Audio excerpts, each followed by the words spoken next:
doğrusu heç Özbəkistana o qədər ciddi baxmırdıq da. Deyirdik ki, Özbəkistandır da, yəni neyniyə bilərik orada gedib. Da zəng ellər, necə olacaq? Deyirəm, ən pis halda Bakıda kim olacaq?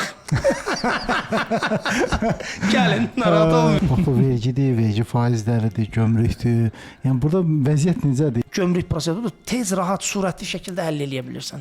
Prosedur uzun çəkmir. Yanaşma tam fərqlidir. Məndən neçə adam soruşub, deyirəm, qardaş, gəl, bura o qədər böyük bazardır ki, nə mənim elə enerjim yoxdur, nə mənim elə maliyyə gücüm yoxdur, nə mənim elə texniki heyətim yoxdur ki, mən bütün bazarı təmin edeyim. Dili bariyel olaraq görmək lazım deyil. Deyirlər, bir biznes üçün xəyal qurun, yaxşı olacaq. Təbii ki, xəyal qurmaq lazımdır, amma xam xəyallar qurmaq lazım deyil də. Yəni sən Philip Kotlerin kitabını oxu, Brian Tracy'ni oxu ki, Azərbaycanda onu gerçəkləşdirmək həqiqətən çətindir. Pul olmamağı məhdudiyyət saymasın. Pul nöqtəsinə çatana qədər o qədər imkanlar var ki,